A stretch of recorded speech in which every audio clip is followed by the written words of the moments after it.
Hi everyone, this is a collective tarot reading for the full moon in Aquarius, which will be taking place on August 19th, right smack dab in the middle of the cosmic shit show that will be taking place during that period. And it is aimed at light workers, so if you want more peace, love, health, and wealth in the world, you are who I am reading for. I'm going to do a 7-card horseshoe spread, and as always, we have 3 oracle cards to the side. You can pick which 1, 2, or 3 resonate with you the most. This full moon is happening right on my ascendant, which is fun times, let's say. I may or may not have said it's all about me a couple times while setting up, but we'll see. That will remain a mystery. Anyway, let's cut the deck and see what we have. So in the past, we have the 10 of Cups of all the places to have it. All right, in the present, we have Strength. Beautiful. Known factors is the 9 of Wands. Great. We collectively are the 8 of Cups. Unknown factors is the Queen of Wands reversed. Very interesting. Advice is the Page of Wands reversed. And future or incoming energy is Temperance reversed with the King of Coins at the bottom of the deck. This is looking really cool at a glance. Obviously, this branch is reversed, but I'm going to set up... I'm going to make this look better in the shot. I'm going to stare at these cards a bunch, and I'll see you right now. Yeah, all things considered, this is a pretty awesome reading. I don't feel like I have much to say about this branch in the sense that I think that the overall summary of all this is that we've done the work to be well positioned for the times ahead, and that sounds ominous, but the thing that I really like about this reading is how fire heavy it is. There are five fire cards in the reading proper. Even the bottom of the deck, the King of Coins, is the fiery part of Earth. This is wrong here. But the... Oh, also, on the topic of elements, so we have 5 fire, 2 water in the reading proper. So there's that yin-yang with obviously a really heavy fire balance. And there's a complete absence of air in this whole thing. Technically, there's no earth in the reading either. The bottom of the deck underpins the reading, you know? So that energy speaks of a very fiery time, but... it's a slow burn that we're being invited to take. And I think that that's the warning inherent in this branch here. I really love the fact that these are all cards that we're generally happy to see. I'm on record several times of saying Temperance is my favorite card in the deck. So seeing all these cards and the 8 of Cups walking towards this branch, but they're all in reverse. So it hints to a lot of trickiness in the times ahead. And with the Strength card here, and I think that that is the warning inherent in the Strength card here, because I like how the known factors here, this 9 of Wands. The 9 of Wands is a tricky one. It's a card of having the strength to do what you got to do, but also having been through a lot. You know, this bandaged up warrior who's still ready to kick some more ass, you know, to get to that 10. But it's a lot, you know, and I think that the invitation here is to remember that you don't got to go karate chopping everyone in the throat who walks by your wands, you know. The Strength card is, I say this all the time, it's a strength, it's gentle strength, not domineering strength. And I think that is something that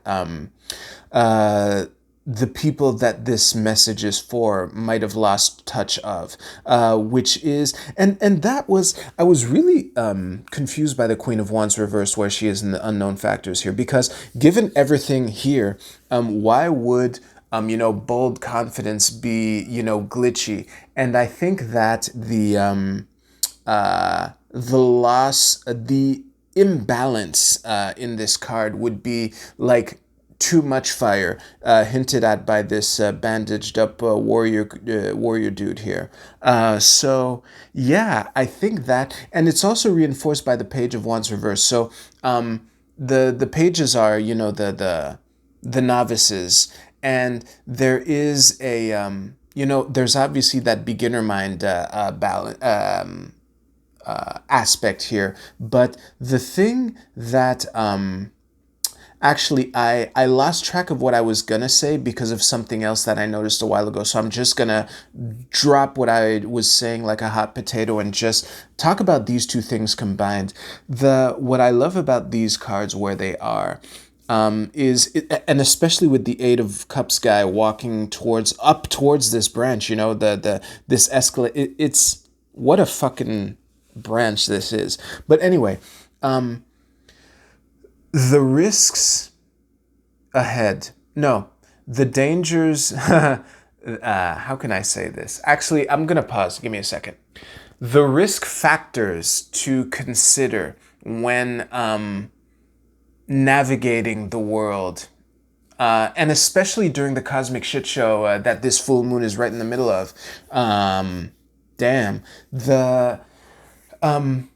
If you're over agitated or off balance, there's a risk of making stupid decisions and abandoning or not taking advantage of the advantage that you have, you know, kind of like making unforced errors in games, you know. So I really like the page beginner mind novice of Still the Fire that is overwhelming in all of this, and the what can I say?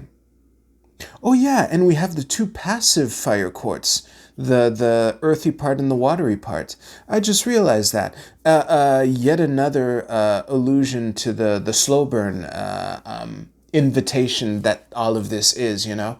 And again, the King of coins in the underpinning everything, the generational wealth, long-term vision type of thing, is really another nod that, you know, most day traders can't compete someone who just, you know, does regular deposits in a hedge fund, you know.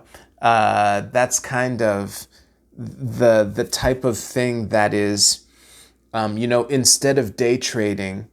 Well, I'm not gonna repeat myself. You get what I mean. So yeah, oh yeah, and another thing about this Temperance card that I like, especially this version of it where she's pouring like two, the Toth Crowley-esque version of this, where she's pouring two jugs into a cauldron here. There's kind of an allusion to, because this is in the incoming energy / future, and I guess I'm looking at it in a farther scope than one would expect for a regular ass full moon, but this isn't a regular ass full moon. I would say that, you know, there are implications that could echo out as if it was an eclipse, let's say. And I think part of the message of this Temperance reversed is to consider that, you know, there are things that, you know, are gone forever, and there are new opportunities in all this. So the things that we could salvage from the good old days versus the new shit that is available to us now, there's a blending of that is inherent in the Temperance card that I just wanted to bring to the surface here. So yeah, all in all, I think the biggest risk is, you know, being too excited. I think that you know, I don't want to say cosmic shit show too often here, but I have had my eye on the weekend that this full moon is right after for quite a bit of time. Even a newbie ass astrologer like me could see like, oh boy, that's an incoming turbulent wind. So yeah, the importance of keeping your wits about you and your serenity comes in part where you know, you just gotta relax and make sure that you don't make any rash decisions to end up, you know, with another bandage around your leg, which was fine, you know. That was a mic drop. I think I've beaten this whole thing to death. So I'm going to abruptly, remind you that if you like this video, please give this video a like. And let's do the Oracle cards. So if you chose the Tower Oracle, your card is Dispersion. This is I Ching hexagram number 59. Let me just show it to you here. And I will preemptively refocus. I often forget. The keywords are diffuse negativity, restore harmony, circulate, revitalize, dissolve divisions, lighten up. I think some of y'all are being invited to get over yourself. I don't know. And I'm going to be straight up, given the reading that I gave and the keywords that I read, I think it's kind of obvious. And if you're currently off balance because I just called you out, I'm sorry to just keep leaning on you like this, but I'm gonna. I was saying this not that long ago. The three of the hardest words to say are "I was wrong," and I obviously this is a collective reading, so the person watching this right now might actually be in the right. In which case, there might be an invitation of really moving on in the sense that sometimes you'll just never get that apology because of the thing that I just said. The saying you were wrong is one of the hardest things to do, you know? So I'm going to reread the keywords before moving on. So it's diffuse negativity, restore harmony, circulate, revitalize, dissolve divisions, and lighten up. If you chose the archetype, your archetype is the healer. Look at that. Just gonna show that. Excellent. Refocus. And the light attribute, Jesus, give me a second. It's light green on light yellow. I need a magnifying glass. So the light attribute is passion to serve others by repairing the body, mind, and spirit. Ability to help transform pain into healing. The shadow attribute is taking advantage of those who need help, failing to care for oneself. Obviously, the failing to care for oneself is the one that comes to the forefront here. I don't tend to attract scammers, I'll put it that way. So I think that this is there might be an invitation. There is something healing about seeing someone transcend themselves in front of you. And for some of you, this might be an invitation that transcending yourself might be how you can heal, as long as you do it in front of the people that you're trying to do it for, you know? Let me just break out the magnifying glass and reread the light attribute here. It is the passion to serve others by repairing the body, mind, and spirit. Ability to transform pain into healing. Yeah, I think that wraps that part up. If you chose the animal, your card is Moth Spirit. Surrender now. Like, this is a really interesting one. I'm gonna need a moment to reflect on that. All right, the clearest thing that the message of surrender could be adding to this message is the allusion to what I was saying about the Temperance card. I think that there might be something that the people who chose this card are refusing to move on from. So there are things best left in the past, and there is opportunity in the present. So you know, sometimes when you are holding on stubbornly to something that is, you know, past its due or whatever, it makes you miss the opportunities that are around you now. So that might be part of that message too. Part of the reason why not only did I, you know, put it right under the Temperance card, but I just cleared the rest of the reading as a reminder of what it was adding to it. So yeah, I think that ends everything there. Thank you very much for watching. If you liked this video, please give this video a like. Y'all have a great full moon. Take care. I'll see you soon.